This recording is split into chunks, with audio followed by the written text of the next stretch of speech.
listening to the IELTS podcast. Learn from tutors and ex-examiners who are masters of IELTS preparation. Your host, Ben Worthington. Hello there, IELTS students. In this tutorial, we're going to look at some recent questions seen by students and sent in to us, students who are doing their exams, who are working through the Jump to Band 7 or It's Free online course, and they're taking the exam and sending in the questions. And all of these questions that we review today are, to what extent do you agree? And for each question, I'll show you how I attack it, how I break it down, and I'll look at ideas and evaluate those ideas and basically just show you how to attack them. So it's going to be quite a fun episode. Let's jump straight into it. Question number 1. Environmental issues have always been an international problem because governments are not imposing harsh punishments against offenders. To what extent do you agree or disagree? Support your answer with specific reasons and examples. So let's have a look. Environmental issues have always been an international problem because governments are not imposing harsh punishments against offenders. To what extent do you agree or disagree? Let's see. So, P1. As you may have heard from our success students, the ones we interview, we always train them in the course to get ideas for 2 body paragraphs and to plan it. Actually, there's a few more steps involved beforehand, but we're just going straight to ideas now. For example, the other steps are simplifying the question, possibly researching, possibly looking for vocabulary, but right now we're looking at ideas. So I'm going to get my position crystal clear, and this will help me when I develop that idea, when I develop the paragraph. So I'm going to go with environmental issues are a problem and the government is to blame because. So if we just go back to the question, environmental issues have always been an international problem because governments are not imposing harsh punishments against offenders. I totally agree with this idea in body paragraph 1. I've got my position crystal clear. Now I'm going to develop this idea. These are a problem because, number 1, they keep happening. These oil spills, for example, keep on happening. British Petroleum, BP, in the Gulf of Mexico about 5 or 6 years ago. Shell in Nigeria, Shell Petroleum Company in Nigeria. So we can say that the problem is persistent. The problem is not getting solved. Okay, so I agree. The governments are not doing enough. And this is proven by my examples because they keep happening. These issues keep on returning. Another issue. So I can usually build on this now and I can say furthermore, if we look at the Pacific garbage patch, it is currently the size of France and it is actually growing. And this is a clear sign that the government is not taking enough action. So I've got quite a lot of examples that back up my idea, that develop my argument, and these examples offer solid evidence of my position that I established very early. And you can see it's all consistent, it's all on one side in this body paragraph. Moving on to body paragraph number 2. I disagree. Let's have a look at the question again. Environmental issues have always been an international problem because governments are not imposing harsh punishments against offenders. I disagree with this statement. Okay, why do I disagree with this statement? Well, I disagree because governments have to balance economic growth with job creation and environmental standards and punishments. So what I'm saying here is that the governments have got a balancing act, so to speak. The governments have to balance growing their economy, providing jobs, and also maintaining environmental standards. Okay? So this is why I disagree with the statement. Okay? Alright, so going back to Nigeria. Nigeria might have difficulties imposing fines on petrol companies such as Shell because the multinationals can easily take their investment elsewhere. Okay? So, if the Nigerian government starts getting strict with the petrol company Shell and saying, look, if you don't do these, if you don't stop the oil spills, we're going to fine you $20 billion. If they say that, the petrol company will just say, okay, I'm off. I'm going to Venezuela. I'm going to Mexico. I'm going to another country that's not as strict. And then Nigeria loses all this economic investment, loses all these jobs. Okay? So, just to summarize, I can't go into as much detail. So I've got to compact that argument basically into a sentence. So what I would say is, this may infer a loss of jobs for the local economy and a potential loss of tax revenues. You see? So that's my argument there. And the good argument there is that it's hypothetical. And if I'm using hypothetical arguments, I'm obviously using the conditional, one of the three conditionals. If the government imposed strict standards, then the multinational company may just quit the country altogether, eventually leading to a loss of tax revenues, employment, or other income for the developing country, for example. Okay?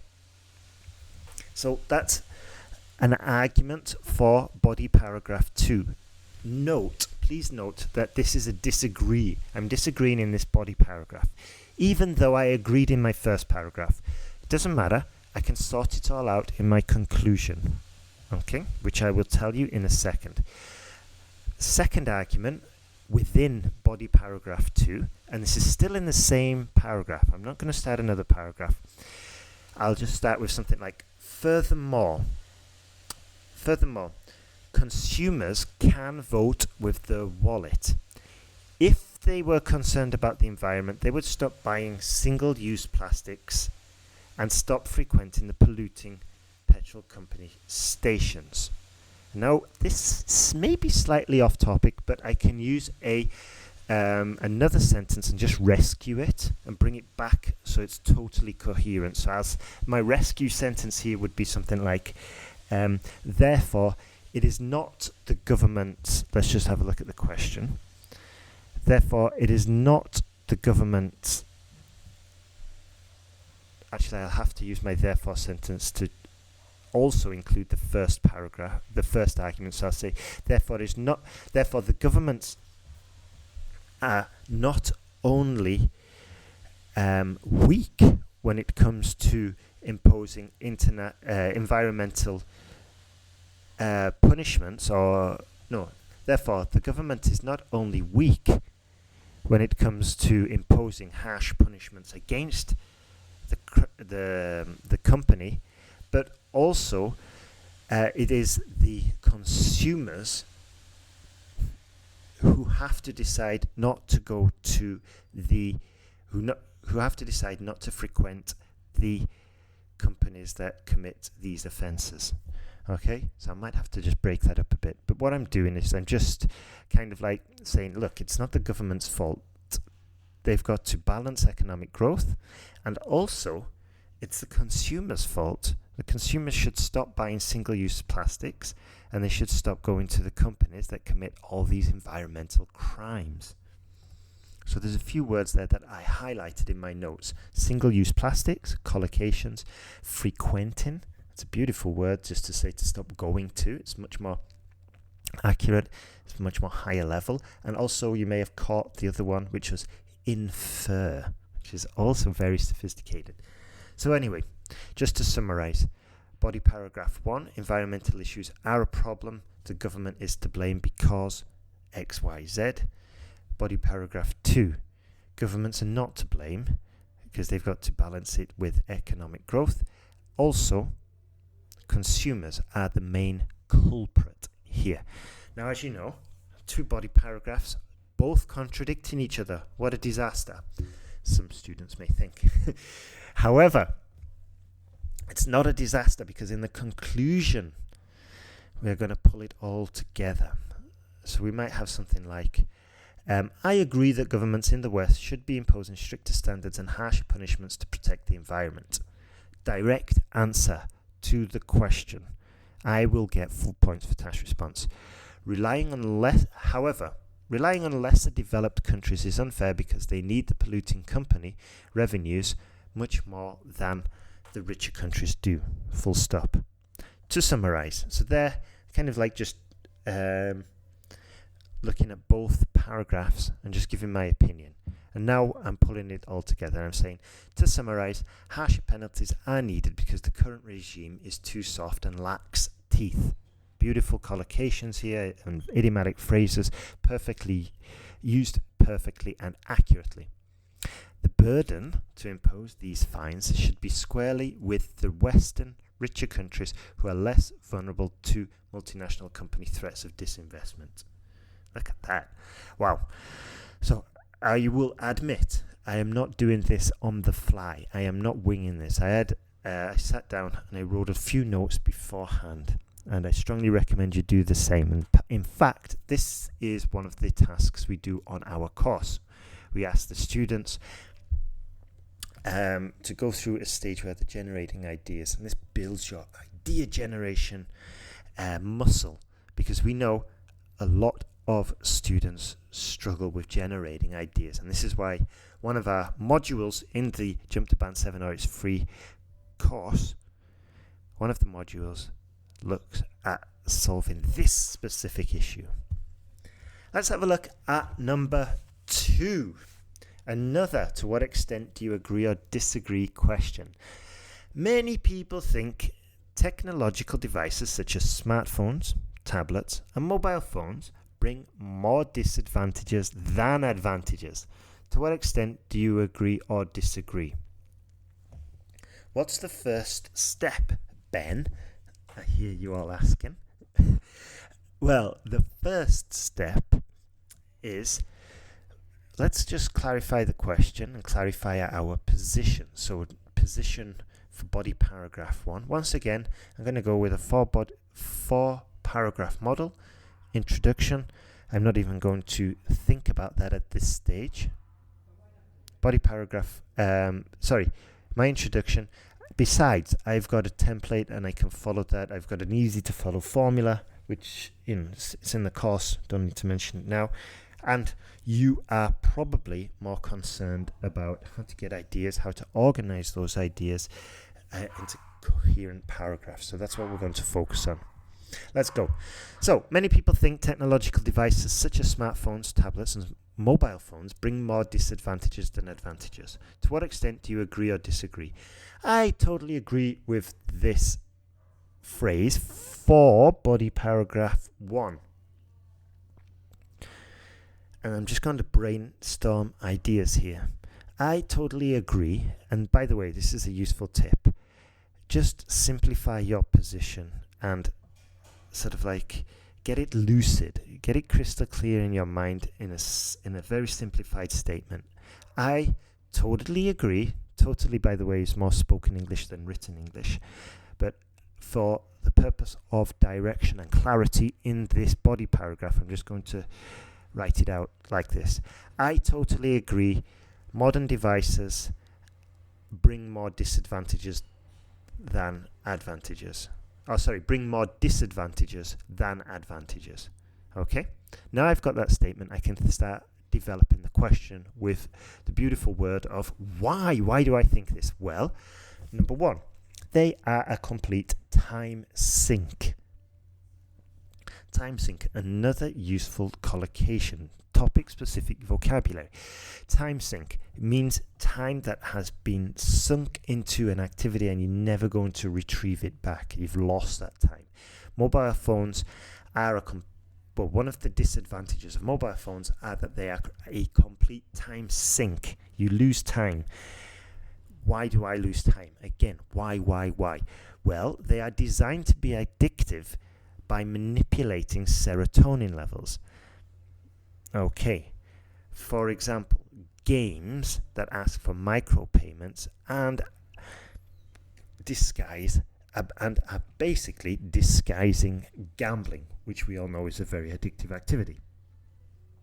Okay, number 2, they bring more disadvantages than advantages because they are very risky and they are dangerous for younger generations. Why? They are dangerous for younger generations because they are not aware of the risks of gambling. Okay, so I've got about 2 reasons now, and I've developed each one. Another reason, I'm going to keep on saying, in my mind, these devices bring more disadvantages than advantages because cyberbullying, okay, and then I'll say a recent study by Harvard showed that 3 out of 4 teenagers suffered from cyberbullying. Okay, so I've got about 3 or 4 different reasons there. It's going to be a very complete paragraph. In the course, we help you organize these ideas in a very easy to follow, coherent structure. It's the C2 template, basically. It's the sentence guide template, the one that the students in the online courses talk about. So anyway, body paragraph 1 is now completely crystal clear. I completely agree that they bring more disadvantages than advantages. So what am I going to do for body paragraph 2? Well, I'm going to totally disagree because it's asking me to what extent. And if I want to really develop the argument, I'm going to look at both sides. I'm going to say I completely agree, I'm going to completely disagree, and then in the conclusion I'll just pull it all together. And that exactly like we did with the earlier question. So let's have a look. I disagree that they bring more disadvantages than advantages.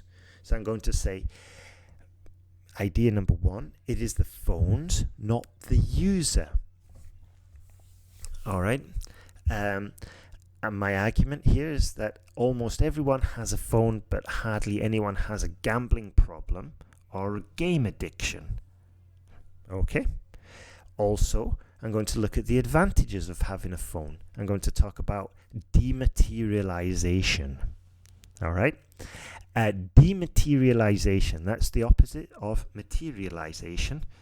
So dematerialization means that we basically need less material goods to do the same. For example, I no longer need to carry a digital camera. I don't need to carry a map. I don't need to carry a GPS device. I don't need to carry a watch. I don't need to carry a board game because my phone is doing all of this. So this is an advantage of having the phone. And number 2, it's a security device, a safety device. If I'm lost in the woods or if I'm getting mugged in a street in Glasgow, I'm always picking on Glasgow or Liverpool, but if I'm getting mugged in a street in Glasgow, I don't know why that should be funny, I'm sorry, but if I'm getting mugged, then I can maybe press a certain button on my phone 5 times and it immediately calls the emergency services. Yeah, and that's a good solid real world example. And then I can ask and then I can say another reason. I can say, for example, with the recent corona pandemic, mobile phones have served excellently for the efforts of tracking and tracing victims of or potential victims of corona through various apps. And I've got a few. So not only in this paragraph have I stated crystal clear what my position is, I developed it asking why, and then I gave some real world examples. Now, as you know, we've got one paragraph in favor of the question, or basically one favour agreeing with the question. There's more disadvantages than advantages from phones and tablets and whatever. And then the second paragraph, I disagree. Phones are amazing, basically. Conclusion. And again, conclusion is important here. I'm going to pull it all together. Admittedly, and as I said before, I wrote this out before, and it takes a lot of time, practice, and effort to, I've been writing out Task 2 essays for like the last 5 years. I wrote about well over 100 when I was designing the course. I've corrected over I don't know if I'd say 1,000, but I've corrected a lot. So I know this. But anyway, a conclusion, pull it all together. Admittedly, a few might be at risk, but this should not spoil it for the vast majority who are mature enough to realize they are engaging in unhealthy habits. In my notes, I've put also tremendous benefits are bestowed on smartphone users, but I'd probably change that to furthermore, tremendous benefits are bestowed on smartphone users. Now, I'd probably have to rewrite that again. It's not the finished product, but that is the position I'm going to take, and it's basically an inexplicit way of saying the benefits outweigh the disadvantages. Okay, and probably in the conclusion I would put something like that, but even in the sentence it's quite clear. And this is a higher level writing technique where I can say a position and I don't have to explicitly say it. For example, here I'm inexplicitly saying the advantages outweigh the disadvantages. But because I've said it in such a way, in such a style, I don't have to explicitly say it. It is basically communicated with the fragment of the sentence that says, this should not spoil it for the vast majority who are mature enough. That's a higher level writing technique when you don't have to explicitly state what you're saying. It can be deduced. Anyway, that is the conclusion for that essay, and let's move on to the next one. Last one. I can hear you smile. Let's go. The government should lower the budget on the arts in order to allocate more money to education. To what extent do you agree or disagree? Again, the government should lower the budget on the arts in order to allocate more money to education. To what extent do you agree? Let's see. Body paragraph 1. I completely agree. Body paragraph 2. I completely disagree. So let's go. Now, I'm going to mention my mistake here. All right?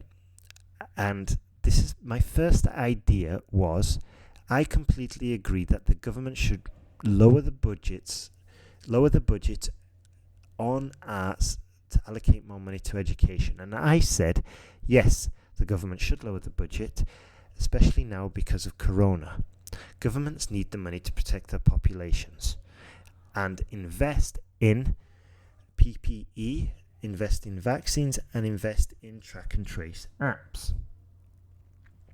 But then I started generating more ideas because I realized I'm kind of off topic here, because the question said lower the money invested in arts and invest in education. I'm saying yes, they should lower the money now dedicated to their arts, but I'm saying and invested in Corona. So I'm going off topic here. And it's funny. All the other questions were completely on topic all of the time. For this one, I went off topic, and I think it was because it was the third question. I was mentally exhausted, and this just highlights the importance of attacking these questions when you're mentally strong. So I was mentally weak here. I started to wander off topic, and fortunately, because I know to constantly go back to the question and check. I realized I was off topic. So I was like, okay, delete that idea. Let's go back. So I'm going to say, let's see. I'm going to go with something similar though. I rescued it. I said, yes, the governments should lower the budgets in the arts and allocate more money to education, especially because of Corona. The governments need to re-engineer their educational offering to accommodate a new study from home dynamic. So it's kind of it is relevant, and you might think, that's still off topic. But I said they need to re-engineer their educational offering to accommodate for a new study from home dynamic, a new remote learning world. So I am on topic. I am linking it to education, and I am talking about something modern, relevant in today's society, which is obviously Corona.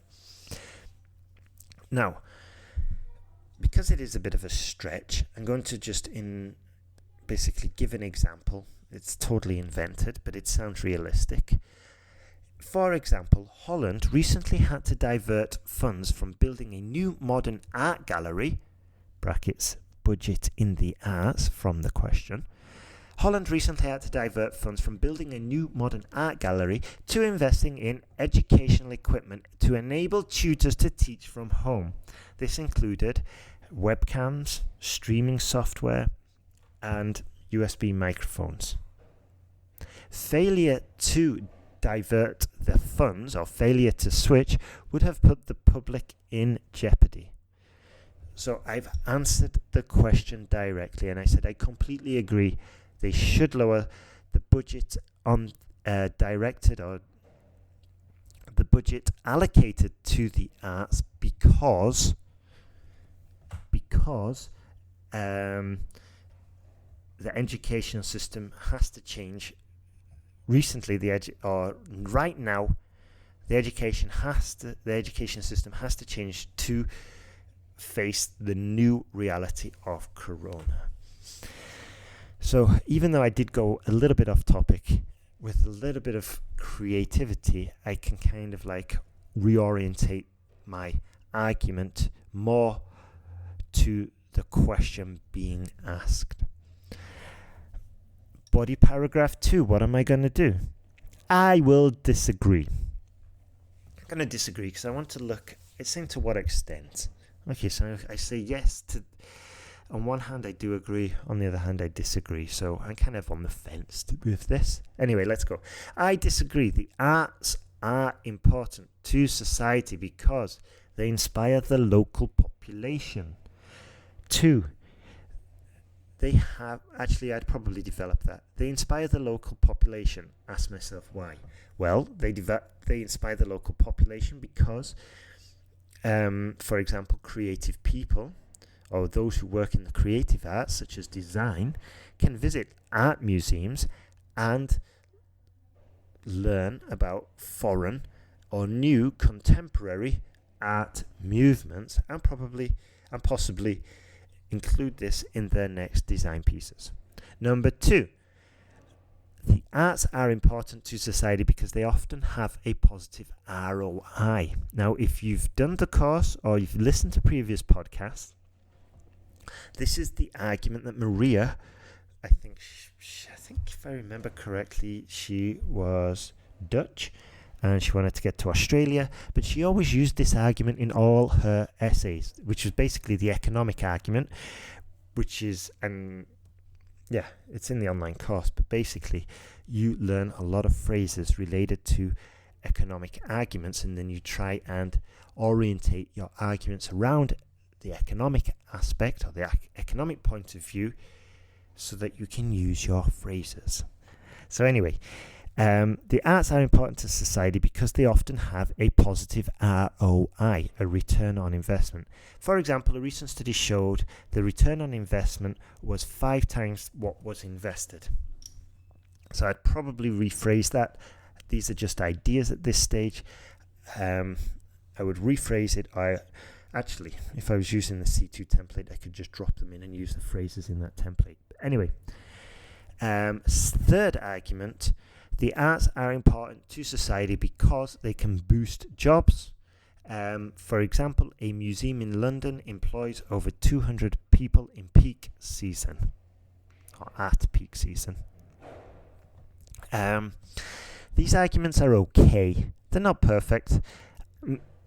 Assuming everything else was perfect in this essay, I could maybe be criticised by the examiner because what would be the critique against these arguments? Well, they don't really mention allocating more money to education. You see, a sharp examiner would spot that. So maybe I could just twist it around and say, maybe I could put in a rescue sentence and say, let's see.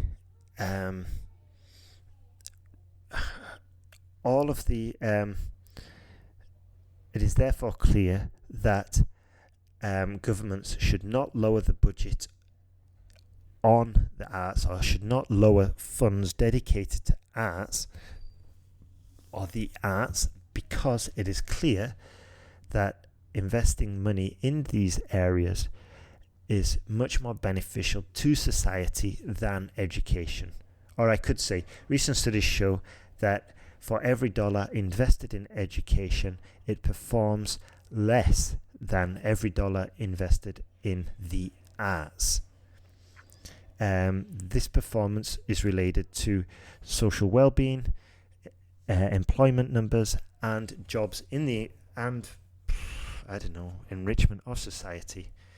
Anyway, what I'm trying to say is that I could rescue that sentence by just briefly mentioning that investing money in the arts is a better equation, or is a better idea than investing money in education. Anyway,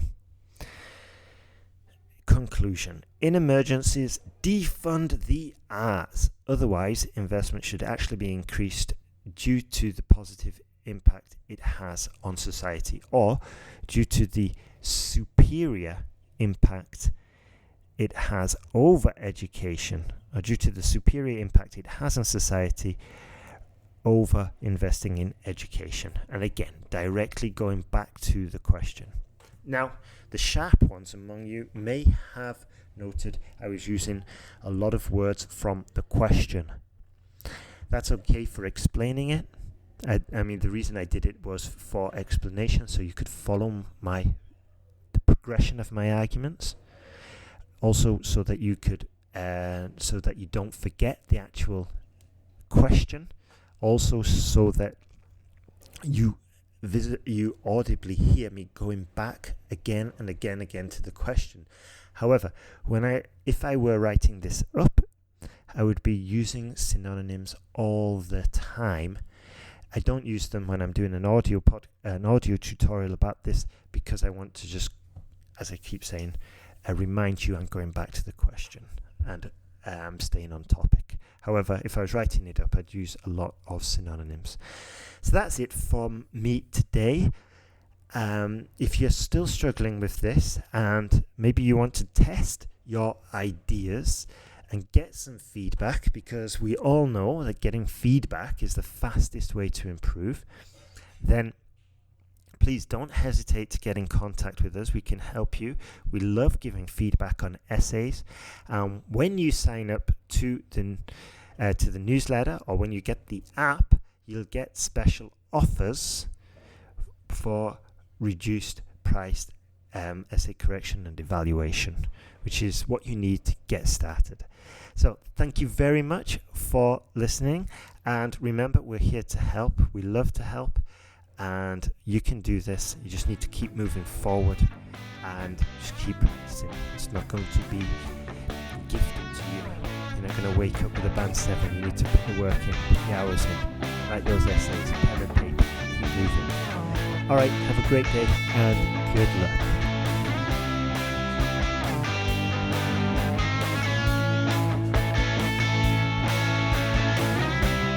Thanks for listening to IELTSPodcast.com.